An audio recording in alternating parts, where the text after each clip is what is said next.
আসসালামু আলাইকুম, সবাইকে জব সেল পয়েন্ট ইউটিউব চ্যানেলে শুভেচ্ছা।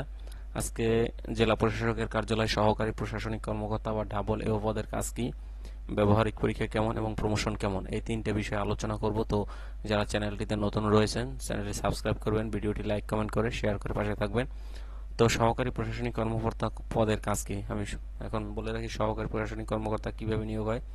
জেলা প্রশাসকের কার্যালয়ে সহকারী প্রশাসনিক কর্মকর্তা পূর্ব পদ ছিল 60 মুদ্রাক্ষরী কাম কম্পিউটার অপারেটর, যা 14 গ্রেড ছিল। বর্তমানে সহকারী প্রশাসনিক কর্মকর্তা পদে নামকরণ করা হয়েছে।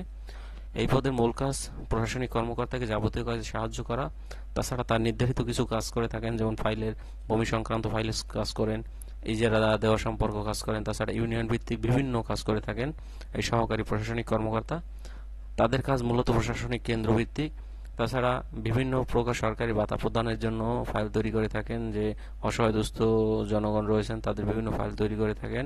এবং এছাড়া ইউনো অফিসে যেহেতু তাদের প্রদান করা হয়ে থাকে, সেক্ষেত্রে ইউনো স্যারের নির্দেশক্রমে যাবতীয় কাজ করে থাকেন। এখন হচ্ছে এর ব্যবহারিক পরীক্ষা কেমন হয়। যেহেতু এটা সাত মুদ্রাক্ষরিক পদ, সেহেতু এটা টাইপের গতি 25, বাংলা এবং ইংরেজি 30 থাকতে হয়। তাছাড়া ষাটলিপির আঁচড় প্রতি মিনিট বাংলায় 45 শব্দ এবং ইংরেজিতে 70 শব্দ আয়ত্তে আনতে হবে। তবে ক্ষেত্র বিশেষ ষাটলিপির গতি কিছুটা শিথিল করে থাকে, যেহেতু এটা ডিসি অফিসের আন্ডারে।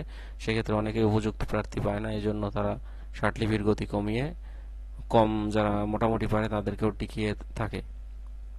এখন হচ্ছে আবেদন, এখন বলবো যে প্রমোশনটা কীরকম।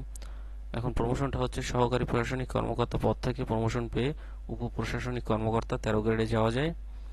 12 গ্রেডে যাওয়া যাবে। 12 গ্রেডের পর প্রশাসনিক কর্মকর্তা পর্যন্ত 10ম গ্রেড পর্যন্ত হতে পারবে। এখানে তাদের প্রমোশন এই 10ম গ্রেড পর্যন্তই সীমাবদ্ধ। এই কিছুদিন আগে 10ম গ্রেড পর্যন্ত তাদের প্রমোশনের পদায়ন হয়েছে, তার উপরে আর 10ম 9ম গ্রেড আর হবে না। তো 10ম গ্রেড পর্যন্ত যারা জেলা প্রশাসকের কার্যালয়ে চাকরি পাবেন তারা করতে পারবেন।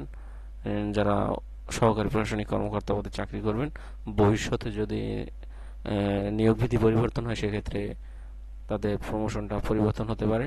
তো চ্যানেলটি সাবস্ক্রাইব করে পাশে থাকবেন। ধন্যবাদ।